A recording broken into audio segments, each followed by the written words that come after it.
Ya pemirsa, kita lanjutkan perbincangan. Pak Faruk, kalau sekarang kita melihatnya dari sisi polisi, Anda sebagai pengamat kepolisian, kira-kira kalau mereka saat ini sedang menghadapi kisruh yang sebenarnya sudah pernah dialami di masa lalu ketika ada Cicak versus Buaya Jilid 1. Bagaimana sebenarnya pandangan polisi terhadap apakah harus atau tidak harus dilantik BG menurut institusi kepolisian? Ya saya kan nggak tahu kalau institusi kepolisian, tapi kalau pandangan saya secara pribadi, memang isu kalau BG saja dilantik ya, isu proses mencalonkan BG sebagai calon Kapolri, itu kemudian dipilih, itu di dalam lingkungan Polri sendiri, yang saya pantau, beberapa saya tanya bla bla bla bla, itu bukanlah figur yang memang terlalu didukung semua oleh dari dalam. Itu saya melihat ada tanda-tanda, ya wajarlah mungkin, mestinya si ini jagonya, si ini jagonya gitu-gitu kan.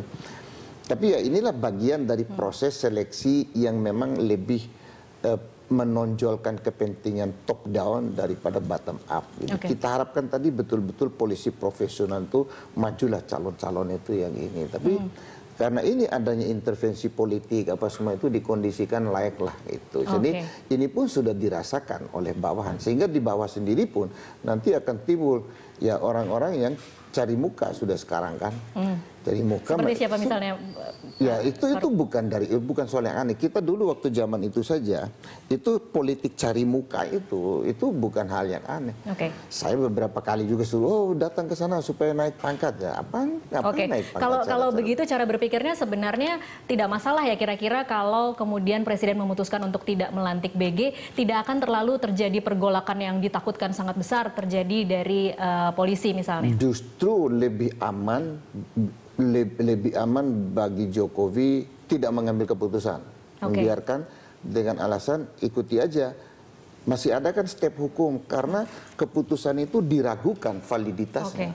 Kalau kondisi ini dirujuk oleh Jokowi seorang kepala negara yang tahu sudah mendengar semua ini ada diragukan, ya sudah kalau begitu saya tunggu dulu dari Hakim KYK, dari Mahkamah Agung, biarin aja dulu. Meskipun prosesnya kita tidak tahu sampai kapan akan sampai lama kapan. Sekali. Polisi tidak akan ini kok, tutup Mabes Polri itu polisi jalan kok.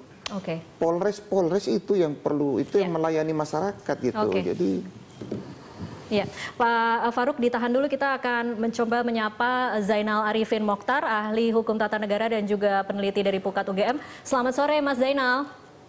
Selamat sore Mbak Tasa. Ya, Mas Zainal, kita saat ini sedang membahas tentang kira-kira apa untung dan ruginya Presiden Jokowi melantik atau tidak harus melantik BG saat ini. Nah, kalau kita kemudian merujuk kepada kemarin, kita selalu menyaksikan Jokowi statementnya mengatakan secepatnya menunggu dari hasil pra-peradilan. Dalam bayangan Anda, kira-kira apa lagi yang ditunggu Jokowi saat ini? Begini ya, jadi kalau kita harus detailkan dulu. Satu, putusan pra-peradilan memang sudah keluar, tetapi putusan pra-peradilan ini sendiri kan mengandung begitu banyak problem. Jadi problem ini barangkali yang memang masih harus dipikirkan oleh Presiden Jokowi, karena kalau misalnya ada upaya hukum lanjutan dari KPK, tentu dia akan mengambil dengan landasan yang agak keliru. KPK kan barangkali sedang mempertimbangkan ini ya, langkah lanjutan apakah mau kasasi ataukah mau PK. Apapun itu langkah lanjutan ini kan membuat posisi putusan itu bisa menjadi tidak pas. Salah satu putusan yang aneh itu kan misalnya mengatakan bahwa BG bukan penyelenggara negara, bukan penegak hukum. Padahal sejak kapan seorang polisi bukan penegak hukum itu kan agak sulit kita terima akal sehat cara berpikir yang mengatakan bahwa BG bukan penegak hukum.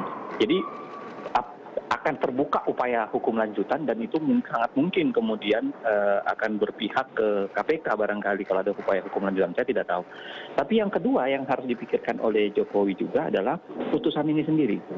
Kalau dibaca putusannya dengan baik ya, putusannya itu adalah membatalkan atau kemudian mengatakan tidak sah penetapan tersangkanya BG. Penetapan tersangkanya dengan alasan bahwa KPK tidak bisa mengerjakan kasusnya. Bukan karena tidak ada kasus korupsinya. Beda, dua hal yang berbeda loh. Karena kalau mengatakan tidak ada perkara korupsinya itu kan kerja bukan pra peradilan, itu masuk ke ranah persidangan yang sesungguhnya. Nah, kalau didengar putusan kemarin itu dia jelas mengatakan bahwa ini persoalan KPK tidak bisa mengerjakannya karena bukan kewenangan KPK untuk mengerjakan. Jadi kan bukan berarti tidak ada kasus korupsinya. Oke. Nah, itu yang harus dipikirkan oleh Pak Jokowi. Misalnya kalau KPK kemudian menyerahkan kejaksaan misalnya ya, karena KPK merasa tidak bisa menangani, dia menyerahkan kejaksaan, lalu kejaksaan kemudian mengatakan, oh ini memang ada kasus korupsinya. Artinya kan status BG ini tetap menjadi bermasalah. Nah, bagi saya, Jokowi memang harus mempertimbangkan itu. Akan ada upaya hukum lanjutan yang bisa jadi itu bisa mengubah kembali. Dan yang kedua adalah... Ya, artinya Mas Zainal sejalan dengan Pak Farouk Muhammad di sini, kalau bisa memberikan saran kepada Jokowi, artinya sarannya adalah menunggu kira-kira langkah hukum apa yang akan dilakukan KPK setelah ini. Satu itu, tentu itu. Yang kedua adalah ini kan putusan tidak mengubah status apa-apa terhadap BG ya. Tidak merubah status tersangkanya ya, Mas Zainal? Status korupsinya maksud saya. Status kasus korupsinya. Karena lagi-lagi kasus ini, kata putusan itu bukan kewenangan KPK. Yeah. Kan tidak bisa disimpulkan karena bukan kewenangan KPK maka tidak ada kasus korupsinya. Itu dua hal yang berbeda kan. Nah, yang harus diingat itu bahasa putusan. Bahasa putusan adalah bukan kewenangan KPK, bukan karena tidak ada kasus korupsinya. Nah, di titik itulah menurut saya Jokowi harus berpikir dengan jeli bahwa bisa jadi kan kasus korupsinya masih ada nih. Nah, karenanya menunda, menurut saya bukan saja menunda pelantikan kemudian bagi Jokowi untuk kemudian tidak melantik saja BG daripada, karena begini, makin menunda pengisian jabatan Kapolri ini kan sangat berbahaya. Kenapa? Karena korban kemudian terus berjatuhan. Penyidik KPK 21 menjadi tersangka, lalu kemudian katanya akan didorong segera menjadi tersangka. Lalu Abraham Samad sendiri sudah hari ini, yang lain-lain kemudian sudah dilaporkan. Nah, korban yang akan berjatuhan ini kan harganya terlalu mahal, menurut saya mahal banget harganya untuk masa depan negeri dan masa depan pemberantasan korupsi. Makanya langkah cepat Jokowi barangkali bukan hanya sekedar menunggu, barangkali bisa melakukan langkah cepat ya sudah, tidak perlu melantik BG misalnya, lalu kemudian dorong yang baru.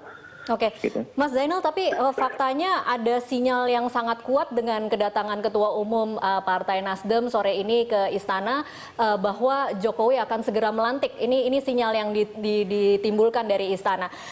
Kira-kira kalau menurut Anda bisa dianalisa apa sih konsekuensi terparah kalau kemudian Jokowi memutuskan untuk melantik BG? Yang begini ya, kan melantik dan tidak melantik itu posisinya sama. Ya kan? Ya. Kalau dia tidak dilantik, bisa dia dituduh tidak menghormati DPR, jadi fatsun etika dengan DPR-nya rusak gitu, karena itu sudah melalui proses DPR. Kalau dia melantik, maka relasi dengan publiknya yang rusak, karena itu dianggap betul-betul melanggar posisi orang yang belum jelas kasus korupsinya. Walaupun dikatakan KPK tidak bisa menanganinya, tapi kan kasus korupsinya belum jelas nih statusnya. Apakah dia bersih atau tidak bersih? Nah, maksud saya adalah dalam kondisi yang sama seperti ini, saya malah mengatakan lebih baik ya lakukan sesuatu yang lebih bisa mendekati bahasa publik. Karena lagi-lagi seingat saya ya, dan mudah-mudahan Pak Jokowi sendiri masih mengingat, yang dia berjanji itu bukan kepada partai loh. Presiden itu tidak pernah menjanjikan sesuatu kepada partai, yang dijanjikan kepada publik. Karena yang milih kan bukan partai. Yang memilih adalah publik. Oke, baik. Dan janji itulah yang harusnya dia